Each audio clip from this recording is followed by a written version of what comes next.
موٹاپا ایک خطرناک مرض، بڑھتے ہوئے اس مرض سے لاحق نقصانات کا جائزہ لیا سلسلہ مدنی مکالمہ میں نگران شورا نے علاج کے حوالے سے بھی دیے مدنی پھول، جھلکیاں ملاحظہ کیجئے۔ ہمارا سلسلہ چونکہ ایک خطرناک مرض سے متعلق ہے اور یہ مرض ایک عالمگیر مسئلہ بن چکا ہے، انٹرنیشنل پرابلم، لوگ تیزی کے ساتھ اس معاشرے میں موٹاپے کی طرف بڑھتے چلے جا رہے ہیں۔ کپڑے کام ہے میرا، میں کافی سمارٹ تھا پہلے، موٹاپے کی وجہ سے جو ہے نا میں کافی پریشان بھی ہوں۔ یہ سارا یہ کھانے یہ پینے کی وجہ سے سارا یہ کام خراب ہوا ہے۔ اسکول لائف میں جب تھا تو بالکل نارمل تھا، لیکن جب سے میں یہ کپڑے کام میں گیا ہوں تو وہاں پر صرف کھانا اور بیٹھ جانا اور اس کے علاوہ کچھ نہیں۔ باہر کی چیزیں، بوتلیں، نان، چاول، یہ سی چیزیں کی کھانا کھا لیا،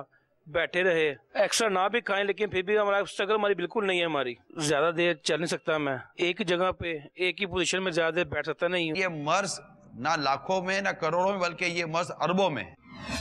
دنیا کی 30% آبادی موٹاپے کا شکار، دنیا کے 2 ارب انسان موٹاپے کا شکار، پاکستان کا 9واں نمبر۔ چربی جو ہمارے جسم کا ایک حصہ ہوتا ہے وہ ضرورت سے زیادہ بڑھ جاتی ہے، جب وہ ضرورت سے زیادہ بڑھ جاتی ہے تو وہ موٹاپے کی صورت اختیار کر لیتی ہے۔ اب اس کی مختلف وجوہات آتی ہیں کہ موٹاپے زیادہ تر جو مین وجوہات ہوتی ہے وہ ہوتی ہے غذا۔ ایک ریسرچ کے مطابق جیسے اگر ایک بندہ اگر 2 گھنٹے بیٹھ کے ٹی وی دیکھتا ہے ریگولر بیسس پہ، اس کا رسک آف انکریزنگ اوبیسٹی یعنی وزن بڑھنے کا رسک ملٹیپلائی کر جاتا ہے۔ ایک نارمل ڈبل روٹی ہے، اس کی ایک سلائس جو ہم لیتے ہیں اس کی 60 کیلوریز یہاں بیان کی گئی ہیں۔ برگر 325، پیزا ایک پورشن، یعنی کہ پورا برگر نہیں ہے، یہ ایک پیس ایک پورشن ہے، اور مطلب اتنا سا برگر اتنا سا پیزا کھائیں 1000، مطلب میرا اس کا مطلب ایک آدمی یہ 900,000 کیلوریز لے لیتا ہوگا ایک پیزا کے۔ کلو واشربو ولا تسرفو، کھاؤ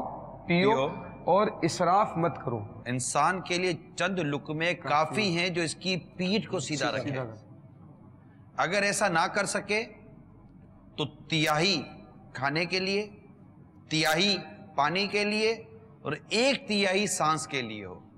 یہ سنن ابن ماجہ کی حدیث ہے، یہ وہ حدیث ہے، آپ کی ساری میڈیکل، یہ سارے ایکسرسائز ہیں، یہ جو کچھ بھی ہے نا یہ سب ایک طرف رکھیں اور میرے آقا صلی اللہ تعالیٰ علیہ وسلم کا یہ مدنی نسخہ ایک طرف رکھیں۔ برگر سالت میں بھی یہ غذا جو نا پسندیدہ مرغوب ہے، خربوزہ اور خربوزے کے ساتھ روٹی کھانا بھی میرے آقا علیہ الصلوۃ والسلام سے ثابت۔ ماشاءاللہ۔ دبلے آدمی کو تو دیکھتا ہے ہر کوئی پریشر میں لے لیتا ہے، اس کو پٹائی لگا دیتا ہے، مارتا ہے کہ وہ دبلا ہے۔ اب وہ موٹا آدمی کو دیکھتا ہے کہتا ہے ارے بابرے بھائی تو بہت مارے گا بھائی، یہ تو نہیں، اور اس سے پنگا نہیں لو بھائی، یہ تو جو نا یہ تو بڑا مارے گا، یہ موٹا آدمی ہے۔ تو موٹا ہونا تو پھر تو فائدے مند ہو گیا نا پھر۔ یہ تو آپ کیا کہتے ہیں اس بارے میں بتائیں نا، موٹا ہو تو پھر فائدے مند ہے نا؟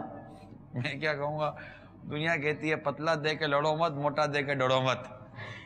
یہ تو بچپن سے سنتے آ رہے ہیں، پتلا دے کے لڑنا نہیں، موٹا دے کے ڈرنا نہیں۔ میرے پیارے باپا جان امیر اہل سنت دامت برکاتہم العالیہ نے اس طرف میری رہنمائی فرمائی اور میری توجہ دلائی، اور باپا کی کافی شفقت اور محبت رہی، اور باپا نے ہی یہ ذہن دیا کہ کم کھانے کے کیا فوائد ہیں اور موٹاپے کے کیا نقصانات ہوتے ہیں۔ تو الحمدللہ امیر سنت کے مدنی پھولوں پہ عمل کرنے کی برکت ہی تھی کہ میرا وزن جو ہے وہ آہستہ آہستہ کم ہوتا چلا گیا۔ پہلے میرا وزن 92-93 کلو، تو باپا نے ترغیب دلائی تھی کہ جو ہے نا کہ کفل مدینہ پیٹ کا، اس کے بعد جو ہے نا وزن کیا تو اس میں 71 کلو آیا، اس کے بعد جا کے پھر وزن کیا تو 65، ابھی تقریباً 64-63 کلو وزن ہے میرا۔ جب کفل مدینہ پیٹ کا لگا، اس سے کافی جو الحمدللہ کافی جو ہے نا بیماریاں دور ہوئی۔ آئیے عوامی تاثرات آپ کو بتا دیں۔ کھانے میں احتیاط نہیں کرو گے تو obviously زیادہ موٹاپا بڑھے گا، چل نہیں سکتے، ان کا اپنا وزن اتنا ہوتا ہے وہ سنبھالنا ان کے لیے مشکل ہوتا ہے، اور پھر بلڈ پریشر بڑھ جاتا ہے ان کا، کولیسٹرول ہائی ہوتا ہے۔ ٹھنڈا پانی پینے سے ہو جاتا ہے موٹا، ٹھنڈا پانی گیا ہی نہیں آپ کے اندر، ہر چیز کھل جاتی ہے۔ نقصانات تو بہت ہے، کیونکہ فاسٹ فوڈ میں جو آئل یوز یہ کرتے ہیں وہ اچھا تو نہیں ہوتا، کنائی والی چیزیں کھانے سے جو